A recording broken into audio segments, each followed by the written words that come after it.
everyone, welcome back to Mango Man Bangladesh. Viewers, আজকে কিন্তু আপনাদের ডোয়ার্ফ জাতের মধ্যে সবচেয়ে সেরা জাতটি দেখাবো এবং শুধু দেখাবো না, সেই সাথে হারভেস্টও করব। ভিউয়ার্স, আমরা কিন্তু আমাদের জাতের কাছে চলে এসেছি। এটা একটা মাল্টি গ্রাফটেড গাছ।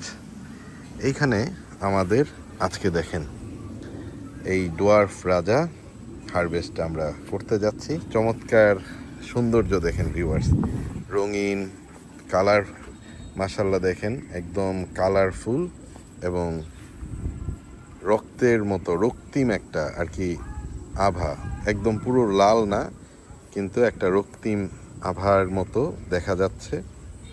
এবং এটাকে ডোয়ার্ফ রাজা বলার যে কারণে বললাম এটা আপনাদের একটু বলি। আজকে হচ্ছে জুলাই মাসের 17 তারিখ। জুলাই মাসের 17 তারিখ, এটা অলরেডি আমরা নাবি সিজনে চলে এসেছি। এই জাতটি অত্যন্ত ডোয়ার্ফ এবং নাবি জাত।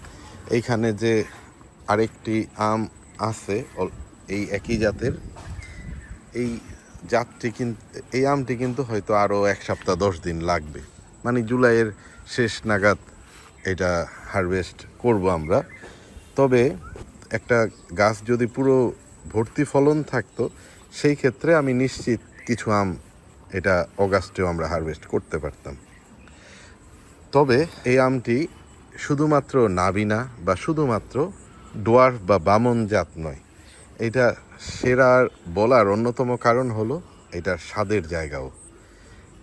এটা স্বাদে কিন্তু চমৎকার স্বাদ এবং ডোয়ার্ফ এবং নাবি, তো বেশ ডিজিজ রেসিস্ট্যান্টও বটে এবং আমের কোথাও কোনো স্পট নাই কি, এবং অ্যারোমেটিক, খুব সুন্দর একটা মিষ্টি অ্যারোমা পেলাম।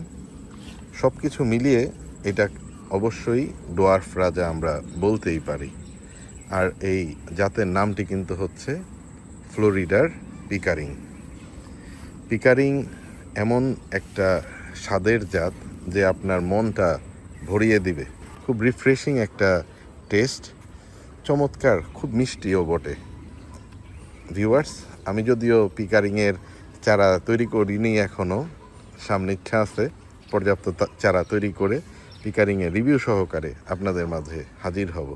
দেখা হবে আপনাদের সাথে নতুন আরেকটি পর্বে। ভালো থাকবেন সবাই, আল্লাহ হাফেজ, টাটা।